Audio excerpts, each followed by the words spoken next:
नाशकात खरात एरंडे प्रकरणापाठोपाठ आता corporate love जिहादचा प्रकार समोर आलाय। एका नामांकित बहुराष्ट्रीय कंपनीत काम करणाऱ्या तरुणीवर लैंगिक अत्याचार आणि धर्मांतरासाठी दबावाची घटना समोर आली आहे। 25 ते 30 महिलांबाबत हा प्रकार घडला असून या प्रकरणात 6 जणांना अटक करण्यात आली आहे। या धक्कादायक प्रकारानं नाशिक पुन्हा एकदा हादरलंय। नाशिकमध्ये नेमकं चाललंय तरी काय? कॉर्पोरेट कंपनीत अनेक महिलांवर लैंगिक अत्याचार, हिजाब, नमाज, रोजासाठी महिला कर्मचाऱ्यांवर जबरदस्ती, एका पुरुष कर्मचाऱ्याचं कंपनीत केलं धर्मांतर, 6 आरोपींना अटक, तपासासाठी SIT। नाशिकमध्ये अशोक खरात रवींद्र एरंडे प्रकरणात महिलांवर लैंगिक अत्याचार आक्षेपार्ह व्हिडिओचं प्रकरण समोर आलेलं असतानाच आणखी एक धक्कादायक प्रकरण समोर आलंय।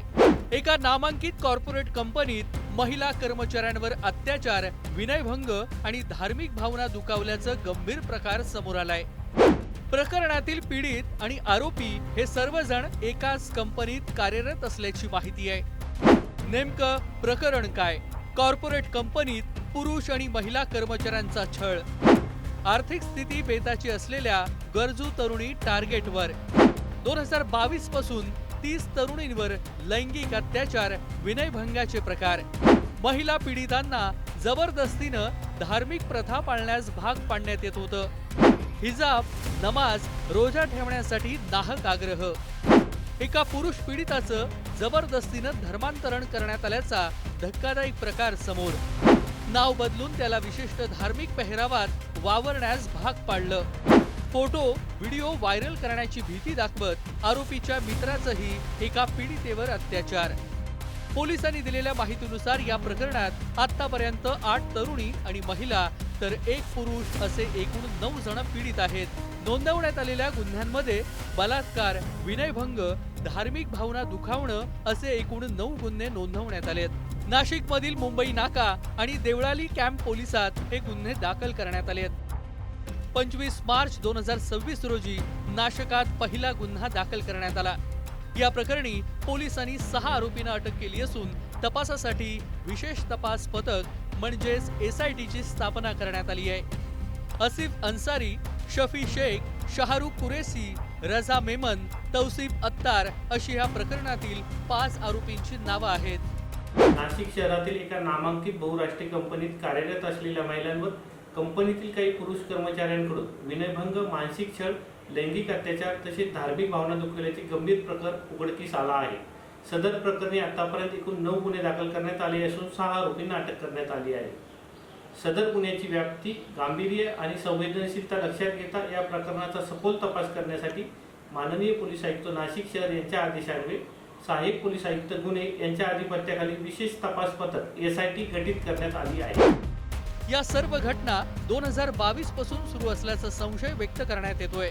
या कंपनीच्या एका महिला मॅनेजरवरही दुर्लक्ष केल्याचा आरोप करून तिलाही यामध्ये आरोपी करण्यात आलंय। या प्रकरणातील आरोपींना कोर्टात हजर करण्यात आल्यानंतर त्यांची रवानगी पोलीस कोठडीत करण्यात आली आहे। तर राजकारणातही या प्रकरणाचे पडसाद उमटायला सुरुवात झाली आहे। असं लज्जा उत्पन्न होईल असं नजरेने बघितलं, इशारा केले, असं त्यानुसार फिर्याद दाखल झाली होती 8 दिवसापूर्वी। त्या फिर्यादमध्ये अटक करून आरोपींना मेहरबान कोर्टात हजर केलं होतं। त्यामध्ये त्यांना जवळपास 6 दिवस PC भेटली होती। तर PC भेटल्यानंतर आता पुन्हा त्यांना दुसऱ्या गुन्ह्यात ट्रान्सफर करण्यात आलेले। माझ्या माहितीप्रमाणे आता आरोपीविरुद्ध जवळपास 7 ते 8 गुन्हा दाखल आहे, त्यापैकी एक गुन्हा आज होता। आत्तापर्यंत आपण लव्ह जिहाद, लँड जिहाद, वोट जिहाद असे विषय ऐकले होते, परंतु हा नवीन कॉर्पोरेट जिहाद समोर आलेला आहे। अशा एका कंपनीमध्ये हा प्रकार घडलेला आहे। तिथं मुलींना टार्गेट करून त्यांचं लैंगिक शोषण करणं, त्यांचं धर्मांतरण करणं अशा पद्धतीची गंभीर घटना घडलेली आहे।